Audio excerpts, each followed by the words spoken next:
ఉండడం వల్ల అమెరికా భయపడింది. జపాన్ను భూభాగంగా ఆక్రమించి యుద్ధాన్ని ముగించాలంటే లక్షలాది అమెరికన్ సైనికులు మరణించాల్సి వస్తుందని, అణు బాంబు వాడటం ద్వారా జపాన్ను లొంగింపజేసి యుద్ధాన్ని త్వరగా ముగించాలనే ఆలోచన చేసింది. రష్యాతో ఉన్న రాజకీయ శత్రుత్వం మూలంగా సోవియట్ యూనియన్, ఇప్పుడు రష్యా అప్పటికే యుద్ధంలో విజయాలు సాధిస్తూ భవిష్యత్తులో ప్రపంచ రాజకీయాల్లో అధిక ప్రభావం పెరుగుతుందని అమెరికా భయపడింది. అణు బాంబును వాడటం ద్వారా తమ సాంకేతిక, సైనిక శక్తిని ప్రదర్శించాలనుకుంది. అణు బాంబు అప్పుడు కొత్త ఆవిష్కారం.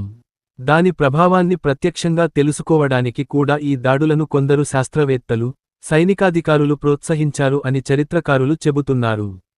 హిరోషిమా, నాగసాకి వాణిజ్య, సైనిక ప్రాముఖ్యత గల నగరాలు. సాధారణ జనాభాపైన ప్రభావం పడేలా చేసింది దాడి. ఇది ప్రజలపై మానసికంగా ప్రభావం చూపించాలన్న ఉద్దేశంతో జరిగింది. ఈ చర్యపై ప్రపంచ వ్యాప్తంగా నేటికి చర్చ, విమర్శలు కొనసాగుతున్నాయి. జపాన్పై అణుబాంబులు వేసిన తరువాత భారీ స్థాయిలో ప్రాణ నష్టం, విధ్వంసం, రాజకీయ, సామాజిక, ఆరోగ్యపరమైన పరిణామాలు సంభవించాయి. ముఖ్యమైన పరిణామాలు: హిరోషిమా నగరంపై ఆగస్టు 6, 1945న వేశారు. 70,000 నుండి 80,000 మంది తక్షణమే మరణించారు మరియు 140,000 మంది వరకు ఏడాది లోపు మరణించారు. నాగసాకి నగరంపై ఆగస్టు 9, 1945న వేశారు. సుమారు 40,000 మంది తక్షణమే మరణించారు.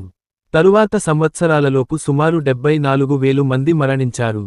తీవ్ర దహనాలు, శరీర విఘాతం, పిగ్మెంటేషన్ మార్పులు.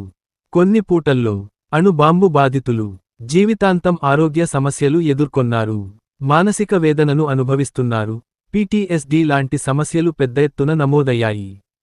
విడుదలైన రేడియేషన్